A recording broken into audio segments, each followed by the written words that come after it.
Howdy doody everybody, Adam here, and we're continuing on with our e-commerce website building lesson series. There's no time to waste, so let's get right back to it. And when we last left off, we were about to put in our remove links.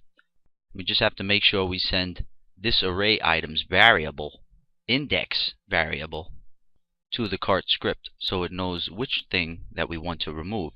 So whether you use a URL variable and a regular link, or if you make this into a little form where that's an actual button with an X on it or the word remove, either way you can send this cart.php script the very variable that's going to be this item's array index, the index within the array where this item is housed. So once it's clicked, you send that variable to the script will know exactly which one you want to remove, and then we can program the removal. So here we are in Dreamweaver, and I'm going to open up section 3, expand that code out. This is the section that renders the cart for the user to view on page. Alright, within this TD, make these single quotes. And actually I'm going to make all of these single quotes, just because if I happen to put any HTML tags in there, I want to make sure that I don't have to keep escaping double quotes within my HTML, because you know how HTML tags, you have a lot of attributes and values, and many times those attributes and values by default are encapsulated with double quotes. So you can change all of these to single quotes, just as long as you make sure you change all of them. That way things process correctly. And even this one, where I'm escaping all that crap, I don't really like that too much, but I just wanted to show you guys different ways you can render out your HTML through PHP.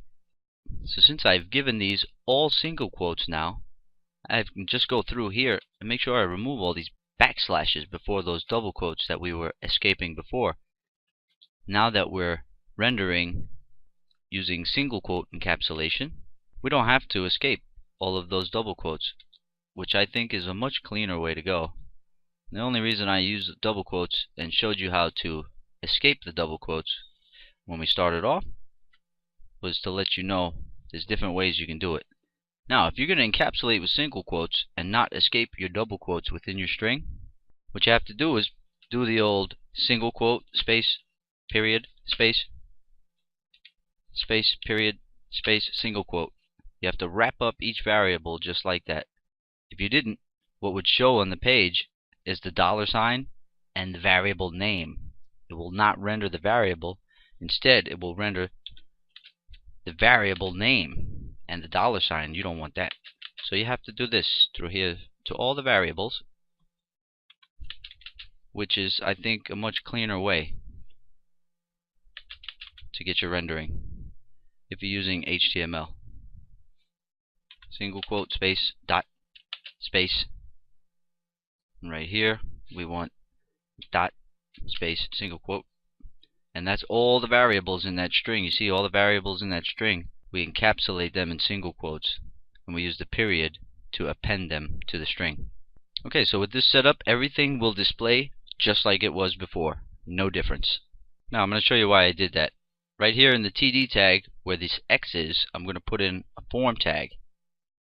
Action is going to be cart.php. It's going to be post method. Okie dokie. Now let's just remove this X altogether, because we're going to add it using a button now. So you go up to button, click that, make sure you put it inside your form. Type is going to be submit, and make sure you use type submit, or it might not submit your form when they press it. Okay. So the input name on this can be my button, or you can make it delete btn, and then right there put the variable for this item ID. This way you won't get any conflicts if you use name or ID. So what's going to happen is it's going to be each item in the list will have its own little form for deleting the item, and its name for the input button in that form will be delete btn and whatever the item ID is for that item, which is all going to be unique because each item is unique in the database. That means we won't have any conflicts or page errors you might get some validation errors if you have the same name or ID for your input button. I'm not sure about the name. I think you can have duplicate names on the page and still get it validated, but I know the ID definitely has to be unique. But I'm just going to make the name unique as well, just to be extra sure. Now we need a hidden variable in this form. This delete button needs to have a value. So let's type that in. Value equals double quote, and inside your double quotes, I'm just going to put an X. Now all we need in this form to finish it is a hidden variable, which is this guy right here, a hidden field, sorry, which is going to send a hidden variable when the form is submitted. This name is going to be item to remove, or let's make it ID to remove. That makes more sense. Value, let's just put a triple X right there or something. So right there where the triple X is, or wherever you put that default value, you're going to make that dynamic, and the value has to be this item's index. So we can use this I. We might have to adjust the math on the I, but we'll see. Single quote, space, dot, space, variable, space, dot, space, single quote. So right there, the value will hold this item's index within the array that is the cart, and that will be unique as well. Each item in the cart has a unique index in your multi-dimensional array, and each item in the cart also has a unique ID. But if you really want the easiest way to target an array that's within your multi-dimensional array, it's best to use the array index that's coming through this loop. Now please keep in mind I have not tested this yet, so I might need to adjust the math on this I variable if we notice that it's not removing the correct item. If it's not targeting the correct array index, then we want to make sure it does. Actually, I can see a little problem that we're going to have already, and we're going to need to change just a couple of things. First of all, see this I++ in the first part of the for each loop? Let's put it at the very bottom of the for each loop. Right there. So now the index is going to iterate at the bottom of the loop. That means the first item will be a 0. So that means we have to change this section 1, to expand the code here in section 1. You see, when we started the array, we forced the first index to be 1. Make that a 0 now, because at this point we don't really need that to be a 1. It can start at 0 like a normal array would. So the reason why I'm doing that is, let me collapse that back up. Okay, so you see what I did? I just moved the I++ down to the bottom of the for each loop. That way it will iterate the indexes after they come through the loop. So the first one in the loop will be a 0 because I is equal to 0 here. So in the loop, this I will represent a 0 for the first item, the first pass in the loop. The second item in the cart, that pass, this I will become a 1 because we're now running I++ at the bottom of the loop.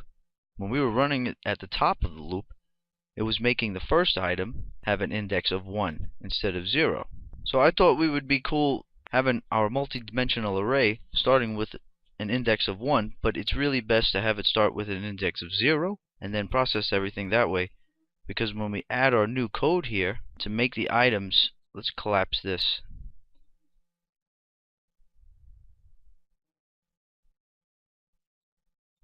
When we add our new code here to make the item delete or remove from the cart, we're going to use the sort function, which is in the array family of functions, and that will sort an array for you. But what happens is when you use sort, even if you start your indexes at 1 initially when you create your multi-dimensional array, what happens is your indices array pointer will start at 0. For this, to keep things simple, I want to use the sort function. So in order to use the sort function that we know will rearrange the whole array to have a starting index of 0, we have to make sure our array started like that originally. So that's why I went in and changed in section 1, I changed the array to start with an index of 0, and I put the I++ at the bottom of the for each loop. Now I'm going to pop in the code right here above section 3. So let's make section 3 now section 4. And this new one I'm going to put in, let's pop in section 3. And you can see we have a new section 3 now, which handles deleting or removing the item from the array. And you can see here I have that sort function I was talking about. Now let me quickly explain this code to you and how everything's working. Now this is the very exact reason that I have not given out the source code, and I'm not going to give out the source code until I finish all the lessons in the series, because you can see I just went in and changed a few things. And now let me explain it. But I just wanted to let you guys know that that's the main reason I haven't been giving the source code as we're going, because it doesn't make any sense to do that, because I'm building this thing in real time. Okay, let me explain what's going on here. And I will expand this section 4 again.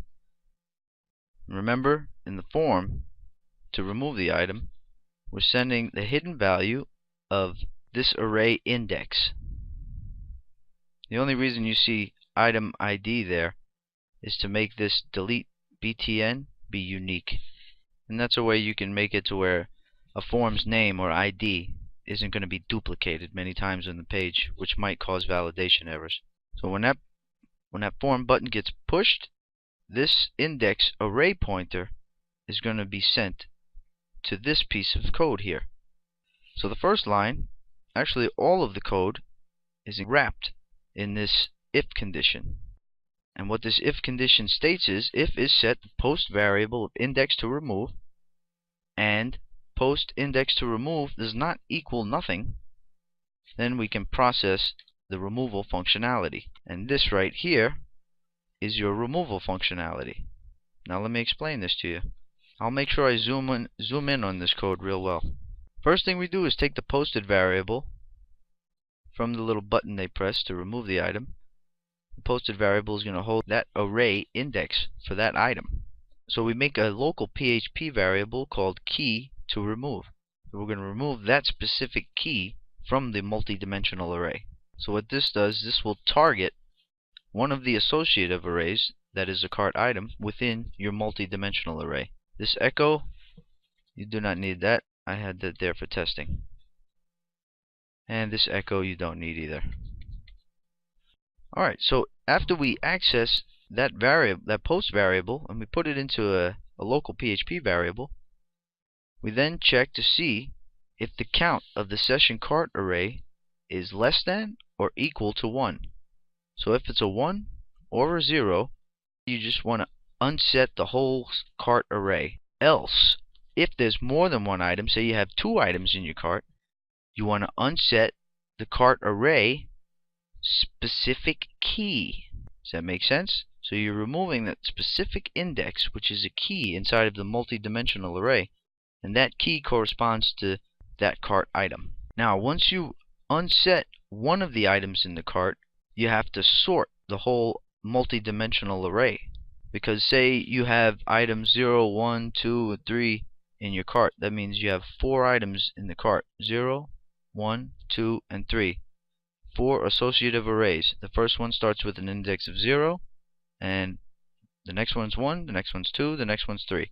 So say you delete or remove the item that is index 2. That means your array, right when you unset it, that means your array will be 0, 1, and it'll skip the 2, and it'll have the next one will be 3. But there's only 3 items in the cart. And if there's only 3 items in the cart, your array should read, your array key or indexes should read 0, 1, 2. Sort will do that for you. It will reorganize everything and start everything from an index of 0 again. And if there happened to be a number, an index number, that got removed from the cart, it will resort them all to be all in a row again, starting from 0. That way things don't foul up for us. So that's it. That's basically how that code works. There's not many lines of code, and it's a very simple way to let them remove items from their cart. So I can get that up. Let's collapse this code back up. So now you have 4 sections there within your cart.php. Now I'm going to FTP this and make sure it works. Okay, so I have the new version of cart.php up. I'm going to add the black hat. I'm just going to go and add a few things to it. Purple shirt, and there we go. So there's all 6 items in there that I currently have access to put into my cart. Now let's put this purple hat in there twice, just for good measure. Okie dokie. Now, let's say I want to remove the purple hat. You see how it has an index of 3 in the array? I'm going to remove the purple hat by pressing this X button. And now you see what happens? The purple hat is gone. And its index was replaced. So now the purple jeans have an array index of 3. If I remove the black hat, the black jeans should be assigned array index of 0. So let me remove the black hat, and we'll see the black jeans gets an array index of 0. You see? So the sort function that we used in the remove area in the code that removes the cart item, that sort function is in the array family of functions, and it's used to basically just sort an array.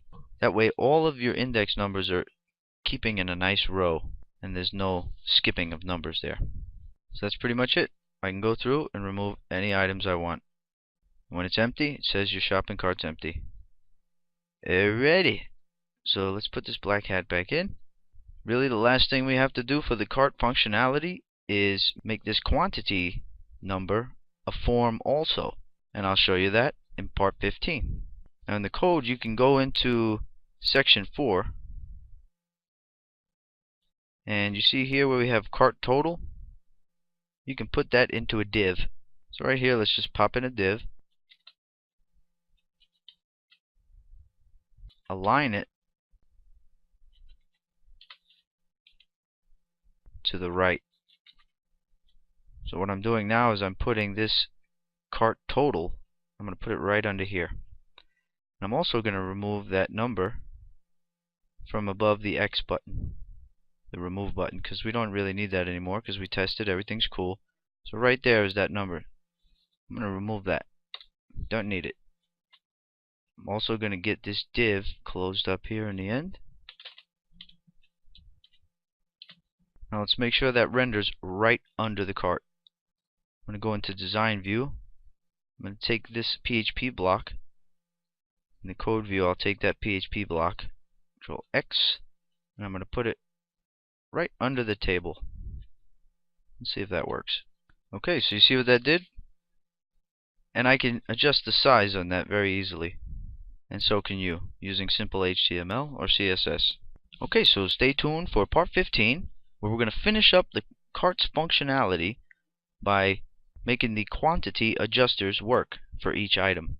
And then after that, all we have to do is look into the PayPal payment gateway a little bit, talk about the PayPal IPN script, and how we're going to send all these variables in one go to the payment gateway. All of the items in the cart, it's going to be a set of variables that we send to the payment gateway. So part 15 will cover the quantity adjustments here in the cart, and then part 16 we can jump straight into the payment gateway, and we're just about done, guys. Not too much left to do at all.